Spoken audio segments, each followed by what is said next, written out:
Good day. Just a quick word about one-page planning, which is something I've mentioned in a number of other videos. If you want to get something done, you need to take action, and if you spend a bit of time up front developing a plan, you're much more likely to get a good result. And a one-page plan is a really simple and quick way of getting your ideas together, putting them into a practical framework, and then taking action. And in addition, it's been proven by research that if you write stuff down about what you intend to do, you're much more likely to achieve it. So let me explain how it works.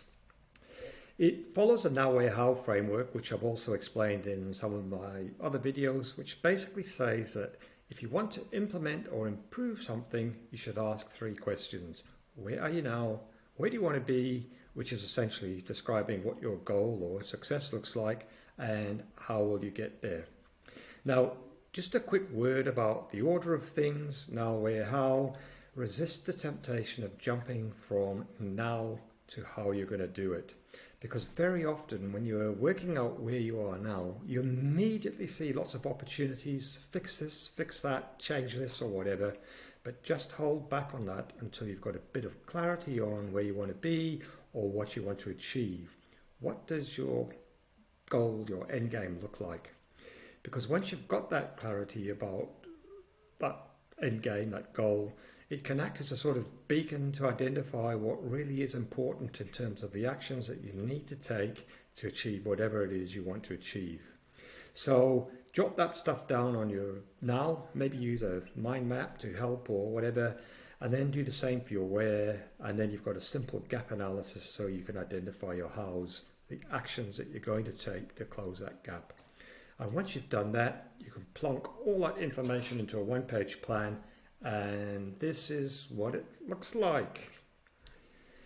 It's a real example from about 10 years ago, and it shows how one of my clients was going to start implementing their business plan during the first 3 months after developing that plan.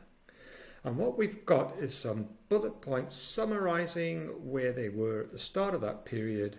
That is in a now box on the top left. They were generating at that time about $2.5 million worth of sales, which were on the decline, and their profit was also declining. The box on the top right summarizes where they wanted to be. They wanted to be on track for $3 million worth of sales and $500,000 worth of profit, which would have given them a return of 16% on their sales. And how are they going to get there? Well, that's on the bottom part of the plan, and you can see that there's some strategies and actions, and the strategies essentially describe what they're going to do, and the actions is how they're going to do it. And equally important, on the right-hand side, they've indicated who was going to do it and when they were going to do it by. So this introduces some accountability into the plan, who's going to do what and when.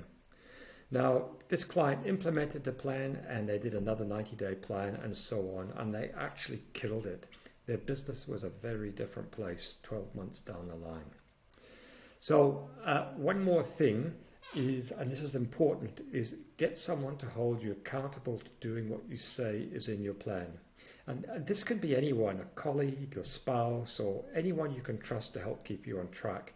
And just like writing stuff down in a plan, getting someone to keep you accountable is a proven way of enhancing the likelihood of success. So that's one-page planning for you in a nutshell.